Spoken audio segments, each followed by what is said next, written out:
বাংলাদেশের তিনবারের প্রধানমন্ত্রী গণতান্ত্রিক অভিযাত্রার আন্দোলন সংগ্রামে আপসহীন নেত্রী বেগম খালেদা জিয়া। ১৯৪৫ সালের ১৫ আগস্ট দিনাজপুর জেলায় ইস্কান্দার মজুমদার ও তৈয়বা মজুমদারের ঘরে তার জন্ম। তার আদি বাড়ি ফেনীতে। তিনি দিনাজপুর সরকারি বালিকা উচ্চ বিদ্যালয়ে এবং পরে সুরেন্দ্রনাথ কলেজে পড়াশোনা করেন। ১৯৬০ সালে তিনি জিয়াউর রহমানকে বিয়ে করেন। ১৯৮০ সালে জিয়াউর রহমানের মৃত্যুর কিছুদিন পর জাতীয়তাবাদী দল বিএনপির হাল ধরেন। ১৯৯১ সালে তিনি বাংলাদেশের প্রথম নারী প্রধানমন্ত্রী নির্বাচিত হন।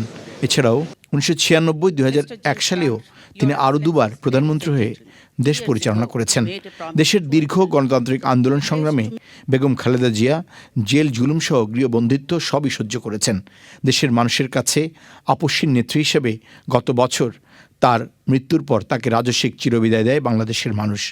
ছাত্র জনতার সেই আন্দোলনের মূর্ত প্রতীক ছিলেন, মূল প্রেরণা ছিলেন বেগম খালেদা জিয়া। এরপর বারবার আক্রমণ করা হয়েছে গোটা দেশকে, জাতিকে, গণতন্ত্রকে আক্রান্ত হয়েছে। এদেশের বহু পথ এবং মতের রাজনীতি আক্রান্ত করা হয়েছে বেগম খালেদা জিয়াকে।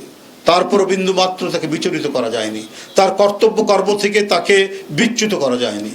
বেগম খালেদা জিয়ার জন্মদিন উপলক্ষে কর্মসূচির মধ্যে রয়েছে ঢাকাসহ দেশব্যাপী দলীয় কার্যালয়, মসজিদে মিলাদ ও দোয়া মাহফিল।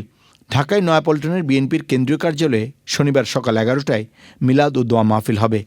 এই দিবসটি পালন করার জন্য আপনারা জানেন যে সবসময় দিবসটি পালন করা হয় দোয়া অনুষ্ঠানের মধ্যে দিয়ে। ঢাকাসহ দেশব্যাপী বিএনপি এবং এর অঙ্গ ও সহযোগী সংগঠনের সব পর্যায়ের নেতাকর্মী ও সমর্থকদের মিলাদ ও দোয়া মাহফিলগুলোতে অংশগ্রহণের জন্য বিএনপির পক্ষ থেকে অনুরোধ করা হয়েছে। দোয়া অনুষ্ঠানটি হবে। Masrur Shakil, channel I, Dhaka.